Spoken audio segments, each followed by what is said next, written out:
नमस्कार मित्रों, आज ये रजनी लेकर आई है आपके लिए 10 दिन की मोहलत। जी हाँ, यह है आज की कहानी का शीर्षक। एक राजा था। उसने 10 खूंखार जंगली कुत्ते पाल रखे थे, जिनका इस्तेमाल वह लोगों को उनके द्वारा की गई गलतियों पर मौत की सज़ा देने के लिए करता था। एक बार कुछ ऐसा ही हुआ कि राजा के एक पुराने मंत्री से कोई गलती हो गई और राजा क्रोधित हो गया। राजा ने उसे शिकारी कुत्तों के सन्मुख फिकवाने का आदेश दे डाला। सजा दिए जाने से पहले राजा ने मंत्री से उसकी आखिरी इच्छा पूछी। मंत्री ने कहा, राजन, मैंने आज्ञाकारी सेवक के रूप में आपकी 10 सालों से सेवा की है।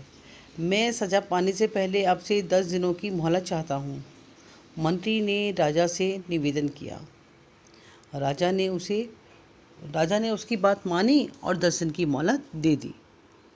10 दिन बाद राजा के सैनिक मंत्री को पकड़कर लाते हैं और राजा का इशारा पाते ही उसे खूंखार कुत्तों के सामने फेंक देते हैं।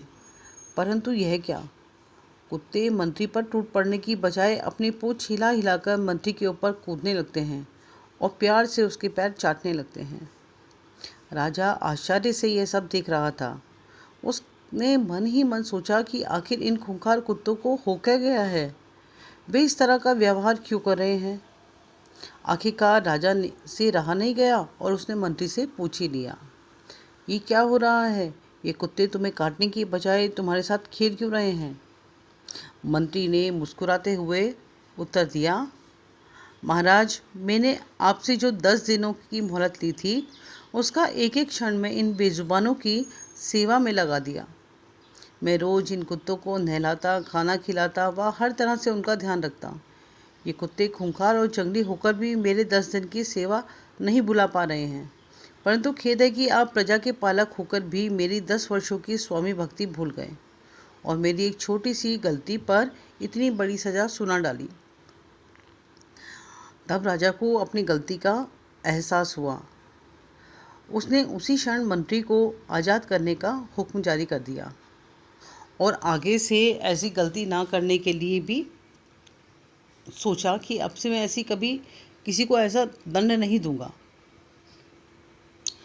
मित्रों, कई बार इस राजा की तरह हमारे जीवन में भी हम किसी की बरसों की अच्छाई को उसके एक पल की बुराई के आगे भुला देते हैं। यह मात्र एक कहानी नहीं है, यह हमें बताती है कि यह हमें सबक देती है कि हमें किसी की 1000 अच्छाइयों को उसकी एक बुराई के सामने छोटा नहीं पड़ने देना चाहिए। आपको मेरी कहानी कैसी लगी? अच्छी लगी हो तो लाइक कीजिए, शेयर कीजिए। बने रहें हमारे साथ रेडियो हिंदुस्तान पर। सबको सिखाएं पेड़ लगाएं, सबको सिखाएं जल बचाएं।